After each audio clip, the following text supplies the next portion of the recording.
வணக்கம். இது பரதி ஊடகத்தின் பிரதான செய்திகள். முதலில் தலைப்புச் செய்திகள்.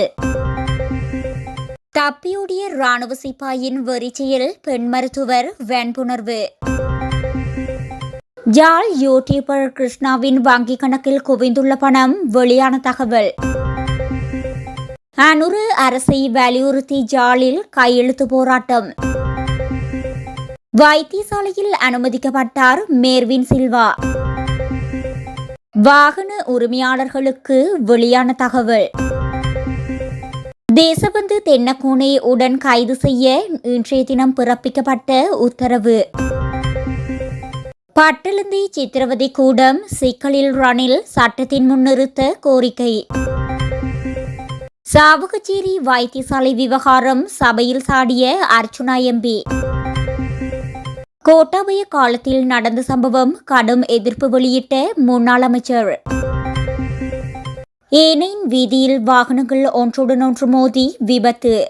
இனி தொடர்வன விரிவான செய்திகள்.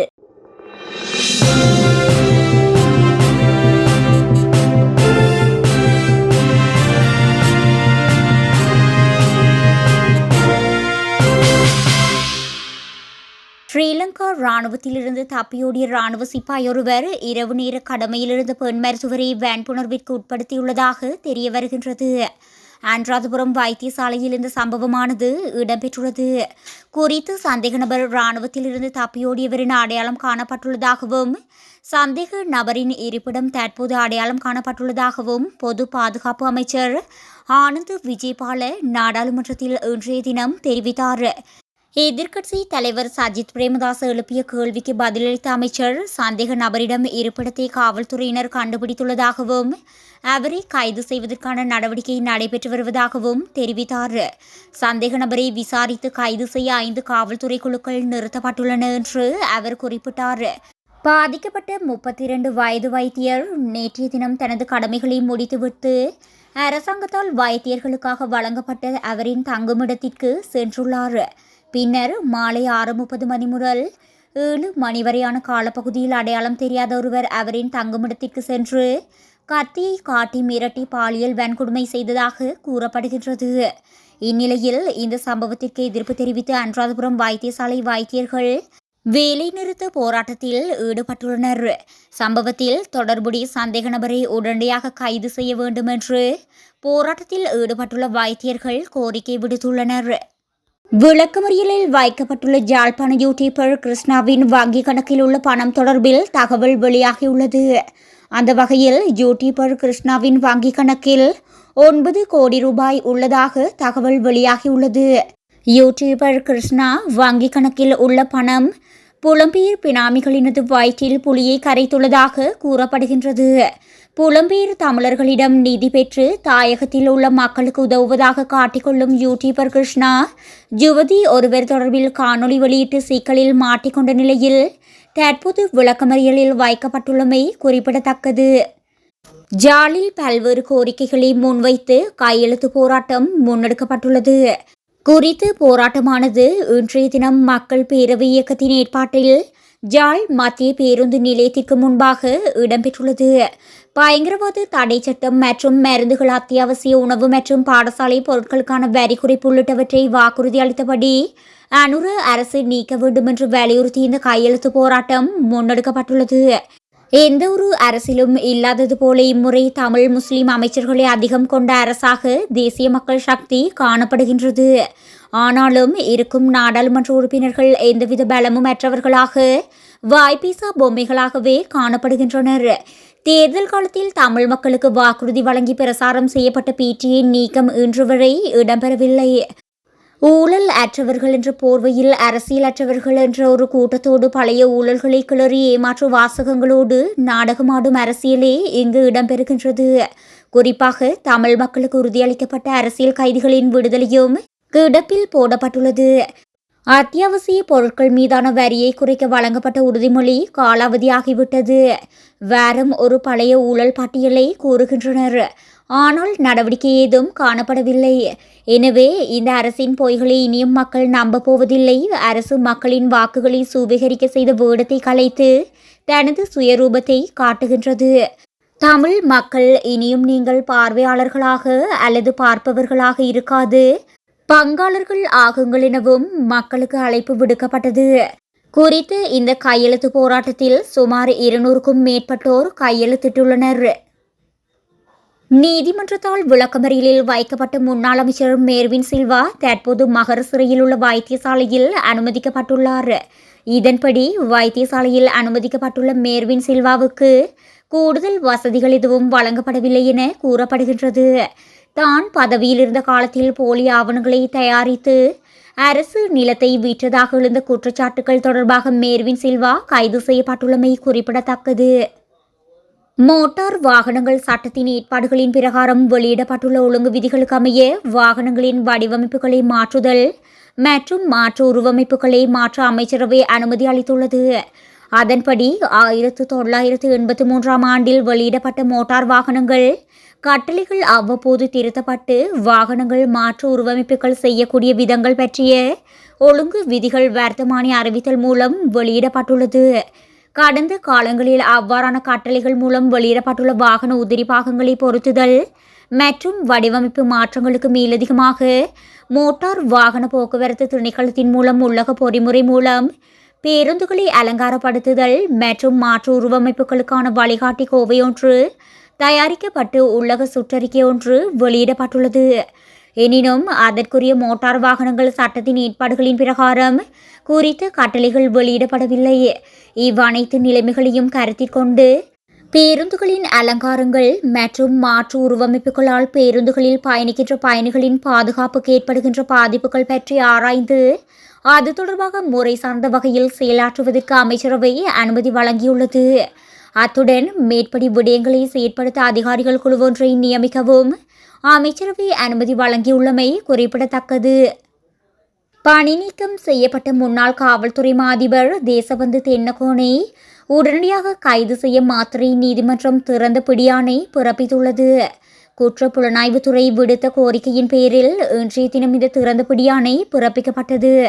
2023 ஆண்டு வெலிகமவில் உள்ள ஒரு பிரபல ஹோட்டலில் நடந்த துப்பாக்கிச் சூட்டு சம்பவம் தொடர்பாக பணி நீக்கம் செய்யப்பட்ட முன்னாள் காவல்துறை மாதிபர் தேசபந்து தென்னகோனை கைது செய்வதற்காக அவர் தேடப்படுகின்றார். இதற்கிடையே தென்னகோன் மாத்திரை நீதிபதியின் கைது உத்தரவை இடைநிறுத்த இடைக்கால உத்தரவை கோரி மேன்முறையீட்டு நீதிமன்றத்தில் ஒரு ட்ரீட் மனுவை தாக்கல் செய்தார். முன்னதாக பொது பாதுகாப்பு பிரதி அமைச்சர் சுனில் வட்டகல தென்னகோன் நீதிமன்ற நடவடிக்கைகளை தவிர்த்து வந்ததால் அவரது சொத்துக்களை பறிமுதல் செய்ய சட்ட நடவடிக்கைகள் எடுக்கப்படும் என்று எச்சரித்தார். தேசபந்து தென்னகோன் தொடர்பான ஏதேனும் தகவல்களை வழங்குமாறு காவல்துறை பொதுமக்களை வலியுறுத்தியுள்ளது. பணி நீக்கம் செய்யப்பட்ட தேசபந்து தென்னகோனை கண்டுபிடிக்கும் பணி சிஐடிக்கு வழங்கப்பட்டுள்ளமையும் குறிப்பிடத்தக்கது. இலங்கையில் இயங்கிய பட்டளந்தை சித்திரவதை கூடம் தொடர்பில் நீதி நிலைநாட்டப்படுவதை உறுதி செய்வதற்கு அரசாங்கத்தை தலையிடுமாறு கோரிக்கை விடுக்கப்பட்டுள்ளது. கொழும்பில் நேற்றைய தினம் நடைபெற்ற செய்தியாளர் சந்திப்பில் கலந்து கொண்டு உரையாற்றும் போது முன்னிலை சோசலிச கட்சியின் பொதுச் செயலாளர் குமார் குணரட்னம் குறித்த விடயத்தினை வலியுறுத்தியுள்ளார். முன்னாள் ஜனாதிபதி ரணில் விக்ரமசிங்க அல் ஜசீராவுக்கு சமீபத்தில் வழங்கிய நேர்காணலை அடுத்து பட்டளந்தை ஆணைக்குழு அறிக்கை மீண்டும் பேசப்பட்டது. 1994 ஆண்டு ஆட்சிக்கு வந்த சந்திரிகா பண்டாரநாயக்க குமாரதுங்க அரசாங்கம் பட்டளந்தை வீடமைப்பு தொகுதியில் இயங்கியதாக கூறப்படும் சித்திரவதை கூடம் தொடர்பில் விசாரிக்க ஒரு முழுமையான ஜனாதிபதி ஆணைக்குழுவை நியமித்திருந்தது. மேலும் அப்போதைய எதிர்க்கட்சி தலைவராக இருந்த ரணில் விக்ரமசிங்கவும் குறித்த ஆணைக்குழுவின் முன்னிலையில் சாட்சியம் வழங்கியிருந்ததாக கூறப்படுகின்றது. இந்நிலையில் 1988 தொடக்கம் 89 வன்முறை காலத்தில் மக்கள் விடுதலை முன்னணியின் மத்திய குழுவில் உறுப்பினராக இருந்த முன்னிலை சோசலிச கட்சியின் பொதுச் செயலாளர் குமார் குணரட்னம் நேற்றைய தினம் இடம்பெற்ற விசேட செய்தியாளர் சந்திப்பில் 31 ஆண்டுகளுக்கு பிறகு பட்டளந்தை சித்திரவதை கூடம் தொடர்பான பல விடயங்களை வெளிப்படுத்தியுள்ளதாக தெரிவிக்கப்படுகின்றது. இதேவேளை ரணில் விக்ரமசிங்க மாத்திரமல்லாது குறித்து சட்டவிரோத வதைக்கூடத்துடன் தொடர்புடைய அரசியல்வாதிகள் மற்றும் அதிகாரிகள் என சகலரையும் சட்டத்தின் முன்னிறுத்தி நீதியை நிலைநாட்டுவதற்கான பின்னணியொன்றை தற்போதைய அரசாங்கம் உருவாக்க வேண்டும் எனவும் அவர் வலியுறுத்தியுள்ளமை குறிப்பிடத்தக்கது. சாவகச்சேரி ஆதார வைத்தியசாலையில் வைத்தியர் ஒருவருக்கு இடமாற்றம் வழங்கப்பட்டுள்ள போதும் கடந்த 2 வருடங்களாக இடமாற்றம் பெற்று சொல்லாமல் தொடர்ந்தும் அங்கேயே பணியாற்றுவதாக ஜாழ் மாவட்ட நாடாளுமன்ற உறுப்பினர் ராமநாதன் அர்ச்சுனா தெரிவித்துள்ளார். இன்றைய தின நாடாளுமன்ற அமர்வில் உரையாற்றும் போதே அவர் இந்த விடயத்தினை தெரிவித்துள்ளார். இதுகுறித்து அவர் மேலும் தெரிவிக்கையில், குறித்து வைத்தியர் செல்வாக்கை பயன்படுத்தி இடமாற்றம் பெற்று செல்லாமல் இருப்பதாகவும் அர்ச்சுனா இதன்போது சுட்டிக்காட்டினார். வைத்தியர் இடமாற்றமாகி செல்லாததனால் மன்னார் வைத்தியசாலையில் குழந்தைகளுக்கான வைத்தியரின்றி அந்த மாவட்ட மக்கள் பாதிக்கப்படுவதாகவும் தெரிவித்தார். இந்நிலையில் குறித்த வைத்தியரை விரைவாக இடமாற்றுமாறு சுகாதார அமைச்சிடம் கேட்டுக்கொண்டமை குறிப்பிடத்தக்கது. கோட்டாபய ராஜபக்ஷ ஆட்சியின் கீழ் கோவிட் தொற்று நோயால் மரணமடைந்த முஸ்லிம்களின் உடல்களை தகனம் செய்யும் முடிவுக்கு தான் எதிரானவர் என்று முன்னாள் சுகாதார ராஜாங்க அமைச்சர் பேராசிரியர் சன்ன ஜெயசுமன தெரிவித்துள்ளார். தொலைக்காட்சி நிகழ்ச்சியொன்றில் பேசிய சன்ன ஜெயசுமன, கோவிட் தொற்று நோயால் மரணமடைந்த முஸ்லிம்களை அடக்கம் செய்ய மறுக்கும் முடிவு பாதுகாப்பு அச்சுறுத்தலை காரணம் காட்டி இராணுவ புலனாய்வு அடிப்படையில் எடுக்கப்பட்டதாக தெரிவித்தார். அடக்கம் செய்ய மறுப்பதை தான் எதிர்ப்பதாகவும் அப்போதைய கோவிட் பணிக்குழுவிற்கும் இதை தெரிவித்ததாகவும் சன்ன ஜெயசுமன ஆரம்பத்திலிருந்தே குறிப்பிட்டார். ஒரு அறிவியல் நிபுணராக வைரஸ் ஒரு இறந்த உடலில் உயிர் வாழ முடியாது என்ற கருத்தை தான் ஏற்றுக்கொண்டிருந்தேன். எனவே அவர்களின் மத நடைமுறையின்படி அடக்கம் செய்வது ஒரு பிரச்சனையாக இருக்காது. நான் இதற்காக பேசினேன், ஊடக சந்திப்புகளையும் கூட வழங்கினேன் என்று அவர் கூறினார். இருப்பினும் அடக்கம் செய்ய அனுமதிப்பதை இராணுவ உளவுத்துறை எச்சரித்ததாகவும் இந்து மத பதட்டங்கள் உள்ளிட்ட பிற அச்சுறுத்தல்களுக்கும் வழிவகுக்கும் என்றும் முன்னாள் ராஜாங்க அமைச்சர் தெரிவித்தார். ஒரு தொற்று நோய் காலத்தில் இதுபோன்ற பதட்டங்கள் ஏற்படக்கூடாது என்று கூறிய அவர், கோவிட் பாதிக்கப்பட்ட முஸ்லிம்களின் உடல்களை தகனம் செய்வது பொருத்தமான நடவடிக்கை அல்ல என்றும் அவர்களின் மத நடைமுறைப்படி அடக்கம் செய்ய அனுமதிக்கப்பட வேண்டும் என்றும் தான் கூறியதாகவும் குறிப்பிட்டார்.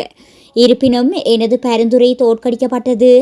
அடக்கம் செய்வது பிற பாதகமான விளைவுகளை ஏற்படுத்தக்கூடும் என்று இராணுவ புலனாய்வு எச்சரித்ததால் நாங்கள் அமைதியாக இருக்க வேண்டிய கட்டாயம் ஏற்பட்டது என்றும் அவர் கூறினார். ஜாலிலிருந்து கிளிநொச்சி நோக்கி சென்ற 2 மகேந்திரா வாகனங்கள் ஒன்றுடன் ஒன்று மோதி விபத்துக்குள்ளாகியுள்ளன. குறித்த விபத்து பளை முகமாலை ஏனையின் வீதியில் நேற்றைய தினம் மாலை பதிவாகியுள்ளது.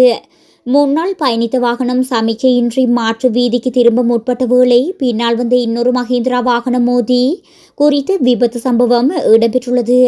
சம்பவத்தில் வாகனம் பலத்த சேதங்களுக்கு உள்ளான போதும் சாரதிகளுக்கு எந்தவித காயங்களும் ஏற்படவில்லை என தெரிவிக்கப்படுகின்றது.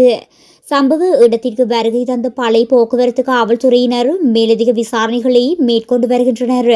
நாவுல காவல்துறை பிரிவுக்குட்பட்ட நாவுல பகமுன வீதியில் மொரகவந்த பகுதியில் முன்னால் பயணித்த மற்றொரு லொரியின் பின்புறத்தில் சிறிய லொரியொன்று மோதியதில் ஏற்பட்ட விபத்தில் பெண் உட்பட 2 உயிரிழந்துள்ளனர். இந்த விபத்து இன்றைய தினம் அதிகாலையில் இடம்பெற்றுள்ளது. உயிரிழந்தவர்கள் 47 வயதுடைய ஆண் மற்றும் 41 வயதுடைய பெண் என தெரிவிக்கப்பட்டுள்ளது. உயிரிழந்த இருவரும் வைத்தியசாலை சந்திப்பில் உள்ள ஹிங்குராகொட பகுதியில் வசிக்கும் திருமணமான தம்பதிகள் என்று காவல்துறையினர் மேலும் தெரிவித்தனர்.